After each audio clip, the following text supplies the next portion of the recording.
नमस्कार, मैं गोपाल पांडे हूं। आज हम आप लोगों को भगवान शंकर के 12 ज्योतिर्लिंगों में से सोमनाथ ज्योतिर्लिंग की कथा बताऊंगा। सज्जू की बात है, राजा दक्ष ने अपने 60 कन्याओं में से 27 कन्याओं का विवाह चंद्रमा से किया था। उन्हीं के नाम से 27 नक्षत्र की प्राप्ति हुई थी। चंद्रमा 27 कन्याओं में से रोहिणी को सबसे ज्यादा मानते थे, 26 को नहीं मानते थे।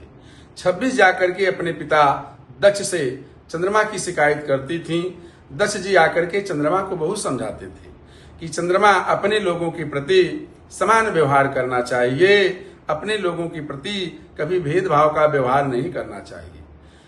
इस प्रकार से चंद्रमा 2 दिन 3 दिन तो अच्छा रहते थे, फिर उनका व्यवहार पूर्वतः हो जाता था। फिर एक कन्या जाकर के अपने पिता से शिकायत करती थी, फिर वो आकर के समझाते थे। इस प्रकार से यह प्रक्रम कई बार हुआ, जिससे दक्ष क्रोध में आकर के चंद्रमा को श्राप दे दिए कि तुम क्षय रोग से ग्रसित हो जाओ। चंद्रमा को क्षय रोग हो गया, सारी शरीर क्षय रोग से ग्रसित हो गई और प्रकाश समाप्त हो गया। तीनों लोकों में हाहाकार मच गया। सब देवता मिलकर के चंद्रमा के कल्याण के लिए विचार करने लगे कि चंद्रमा को क्षय रोग से किस प्रकार से मुक्ति दिलाई जाए। सभी लोगों ने निर्णय लिया कि भगवान शंकर के शरण में चला जाए।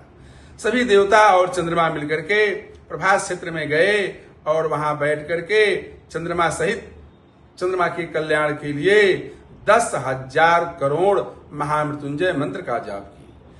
जाप से प्रसन्न होकर के भगवान शंकर ने दर्शन दिया और बोले कि हे कलानिधि, तुम क्या वर मांगना चाहते हो? मुझसे तुम वर मांग लो, मैं आपकी तपस्या से अति प्रसन्न हूं। चंद्रमा ने कहा कि प्रभु, मुझे क्षय रोग से मुक्ति दिला दीजिए। भगवान शंकर जी बोले कि दक्ष का दिया गया श्राप मिटाना कठिन है, लेकिन मैं कोई बीच का रास्ता निकालता हूं। भगवान भोलेनाथ ने चंद्रमा को कहा कि हे कलानिधि, आप 15 दिन क्षय रोग से मुक्त रहेंगे और 15 दिन क्षय रोग से ग्रसित रहेंगे।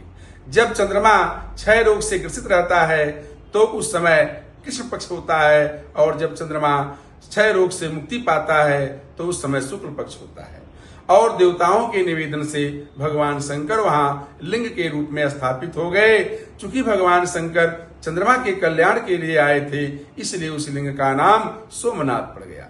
इस लिंग का दर्शन करने से जातक को आरोग्यता की प्राप्ति होती है।